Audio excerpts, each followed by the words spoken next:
Let's talk about what happened yesterday. Last week we spoke about the retirement of Cal Brook. We had him on the show last week. I interviewed him the night before. He said, his heart wasn't in it anymore. Amir Khan comes out yesterday, short statement, thanking everyone, and his career's over. What's your feelings about Amir announcing that now? I'm happy. I'm more than happy. My biggest fear, I have said publicly actually that anyone involved in Amir Khan's next fight should be ashamed of themselves, not including him, because as a fighter you don't think it's enough. But he'd shown in his last fight and vulnerability actually throughout his career, even when he was good. But in the latter stage of his career, that maybe he hadn't quite wasn't the fight that he once was. And I certainly against Cal Brook, even though Cal Brook looked good, it was more to do with how bad Amir Khan looked, and I think he knew enough was enough. And I'm glad he's finished, because he's had a fantastic career. I mean, that kid's been famous since he was 17. That's a lot of pressure for anybody, but for a child, and he was a child. Oh, I know. I knew him really well then. I tell you, the great thing about him for me is he's been a star from being a teenage silver medalist at the 2004 Olympic Games to becoming unified world champion. And remember, he challenged at welterweight and middleweight for the world titles again. For me as well, what he did brilliantly, and I can't remember another one in my lifetime, he was the first British Pakistani Muslim to represent that community and make a bigger resonance for his people. And there are, I think it's 10 million Muslims in the country. There are many, many people from that area of the world who are immigrants here, who've settled here. I think he did a lot for that group. And I've got a quote from one of my interviews from him. I've done so many interviews. I looked back over my interviews on Friday for my piece in the Telegraph, and here's a great quote from him. He's lived a very public life. He said, "You get hate the day you become famous. The day you don't get hate, you're finished. I've been getting hate from the day I made it into the newspapers for the first time. The day I won the Olympic medal, it started. I never let it get to me, and I never think it's a religious or a colour thing. I just go with the flow. Because if you go to any of my fights, most of the people who buy tickets for me are British, white, and fans." And I love that about Amir, that he talks like that. But do you know what? I never took to him straight away. Why wouldn't I? Because everything about him is likeable. He's a lovely guy. He's a lovely guy. But I mean, I forget about him as a person. I'm only interested in his boxing ability. Yeah. But his style is what I like. He's a boxer who can punch a bit as well, and everything. But I couldn't take to him, and I don't know what it was. And maybe that's what it was. And that's nothing to do with his religion, his race, or anything about that at all. It was just I couldn't put my finger on it. But I that changed pretty quickly.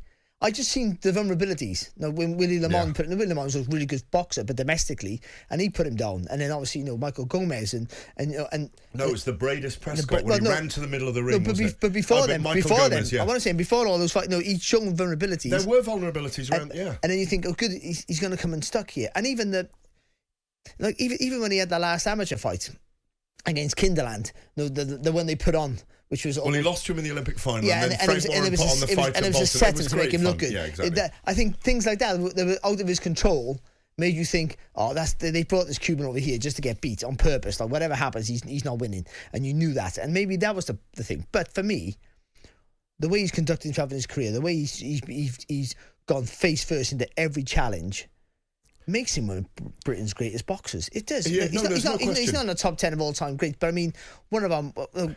To be in again, and it wasn't just the Olympics. He won a European university or student gold medal. Then he won a World Junior Championship. Then he wins the Olympics. Yeah. Well, he was going to fight for Pakistan originally in the Olympics because they said he was too young. The old suits were on the blazers in those days. Yeah. It's a bit different now with Rob McCracken and the English Institute of Sport, and the setup is extraordinary. The best in the world, people say. Oh, of course, yeah. But in those times, Amir consulted boxing for Pakistan. We almost lost him because they said he was too young. Well, bear in mind, he goes to the Olympics on his own, by the way. Yeah. Like a child, 7 years of age child, on his own. No other teammates to help him out. And he goes in and he produces that, and he loses to a Cuban great in the final. He's had a fantastic career, and he's earned a tank full of money, and he deserves every penny of it because he's earned it. He hasn't been given anything, that kid. And I'm happy he's retired, and he needs to go out there now and just enjoy his life. He's got a lovely family. He's a lovely man, and I think he'd be involved in other ways in the sport for sure. I think he's elite level offensively. but he was never elite level defensively as a boxer, and I think that's where I don't think he was. I think he was elite. I think he had. He wasn't a world champion for 10 years, but he was relevant still. He was a world class fighter in every shape and form. Yeah, and he had world or elite. Well, world should mean elite. I don't subscribe to this elite stuff. If you're a world champion, you're a world champion. I know being a world champion doesn't make you world class. That's the difference. That's what I would say. Well, that's what I mean. He's been world class, yeah. But I do think that he had one of the fastest combination punches there's been. Totally. But it was blind speed, and that's why when people talk about Mayweather, you've always beat him because good timing doesn't beat speed. Khan would have looked good for 4 rounds against I don't think Mayweather. he would have. I think see, good timing doesn't beat speed.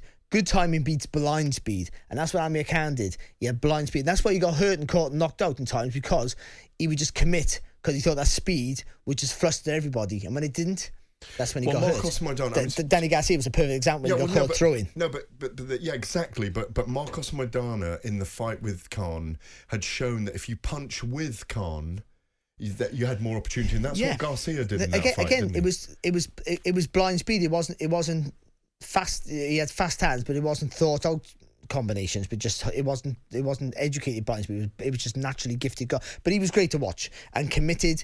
And talk about fighter going out on a shield. Easy epitome of that.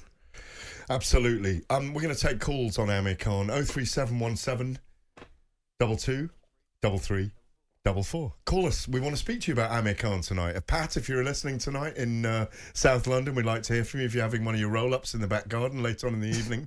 But Pat always calls us. Pat always calls and he brings up a boxer I don't know, but you'll know the boxer. Okay. Just finally on Amir Khan, I'm not going to compare him right now to Kell Brook, but we want to know maybe who has the better legacy. It's all-round legacy. It's a simple question. It's definitely Khan. Yes, All-round of course legacy. it is. But a better boxer all-round. It's a different debate. We'll go into that later, Barry. We will go into it tonight because we had spent 20 minutes going back and forth on it last week, and there are lots of arguments for Kell Brook. I don't know why.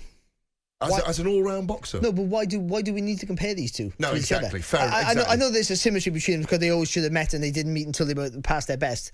But there's no need to compare them because then you're taking away something from the other from that.